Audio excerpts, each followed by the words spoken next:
한편 필자의 연구에 의하면 궁얼군과 그의 백성들은 부안의 궁얼리로 오기 전에 한사군의 대방군 황해도에 있었다.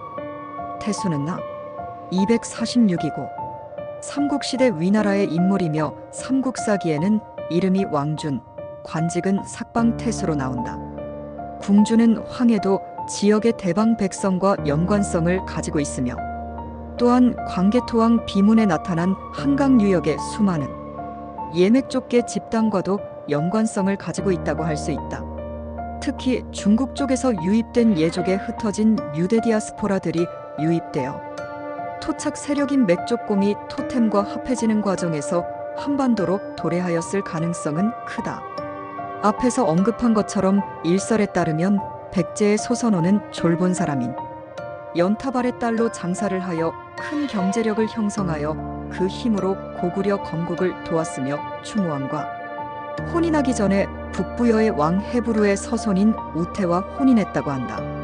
필자는 연구 중 큰 경제력을 일군 근거는 무엇이었을까? 라는 질문과 함께 고대시대에 장사를 하였다는 사실은 유대인의 원거리, 교역행위와 연관이 있다는 랍비의 주장을 기반으로 본 주제를 연구하였다.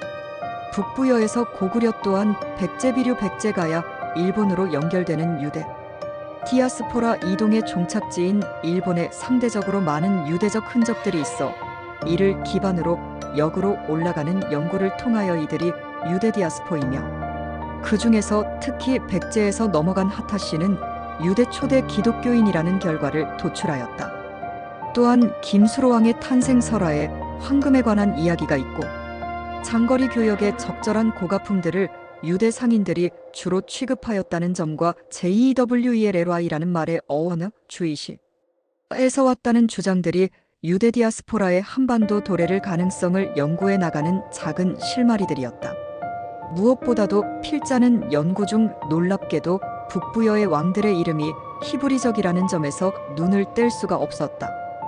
또한 384년 침류왕 1년 백제의 불교를 전한 인도의 승려의 히브리적 이름은 연구의 연장선에서 우리에게 너무나 익숙한 이름이다. 마라나타 마이너스 마라나타.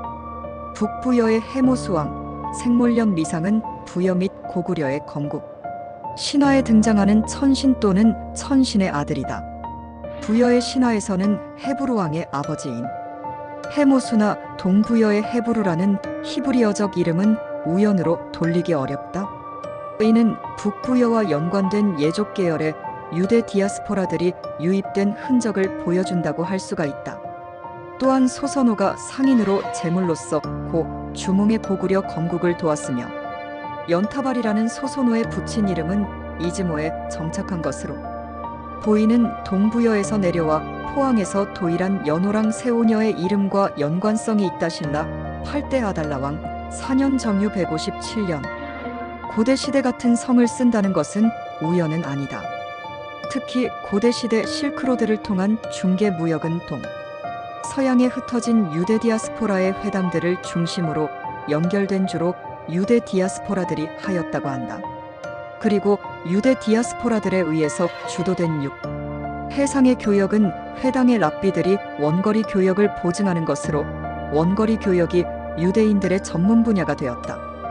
이 점에서 소선호와 그와 함께 백제 건국배류, 백제와 온조 백제를 위해서 함께 내려온 유민들 중에 한반도로 도래한 유대 디아스포라의 일단인 하타씨도 있었던 것으로 필자는 본다.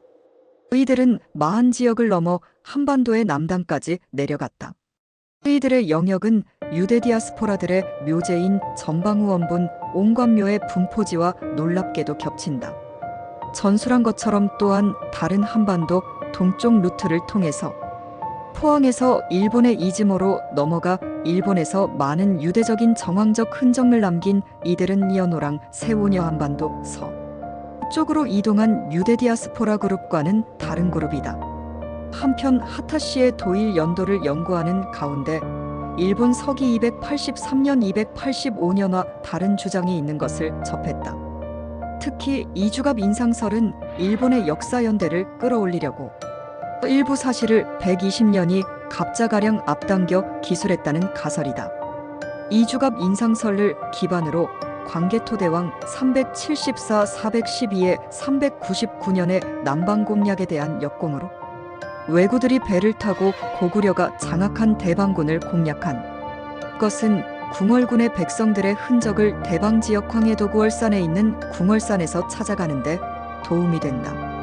북부여를 통하여 들어온 하타시의 일부는 낙랑대방을 거쳐 마한 지역으로 이동하고 그 일부는 동부여 가서번으로 그곳에서 갈라진 또 다른 무리는 더 동쪽인 동해예조과 북옥저 지역과 함경도 지역으로 이동하였다. 그 후 그들은 원산, 흥남 지역까지 동해 영역이 되어 남쪽으로 내려와 삼척에까지 도달하였다. 특히 놀랍게도 옥저의 장례 풍습은 AD 1세기의 이스라엘의 장례 풍습과 유사한 골장제였다. 이들을 강원도 지역까지 세력을 넓혔던 백제에 걸출한 정복 군주군 초고왕이 강원도 지역으로 이동하게 했다. 그 후 신라의 팽창으로 인하여 강원도가 신라의 땅이 될 때 경상도의 남부까지 하타시들이 진출하였다. 세 방면으로 한반도로 들어온 하타시의 도래 루트 중 하나인 한반도 동편 루트는 최종적으로 하타시의 울진 하단도일 설과 연결이 된다. 이들은 지금의 경북 울진 지역 고구려 우진군의 하단에 살다가 일본으로 넘어갔다. 대표적인 예가 바로 AD 157년 일본으로 간 연호랑 세오녀의 도래이다. 이즈모 지역에는 많은 유대 디아스포라들의 흔적이 있는 곳이다. 하타시의 특징인 비단을 세오녀도 짰다. 한편 하타시가 백제계이다. 한편 하타시가 백제계이다. 가야계이다.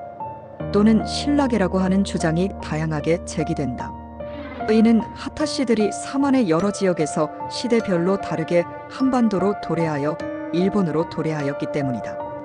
또한 납달리가 BC 300년경 중국 제나라 강씨에서 서해를 건너 마한 지역으로 남해안에서 이즈모로 도일하였다는 최근의 일본 측의 연구도 참고하였다. 그 결과 유대 디아스포라의 한반도로의 도래의 루트와 시기가 다양하며 하타시의 연원이 다양할 수밖에 없다는 결론에 다다르게 된다.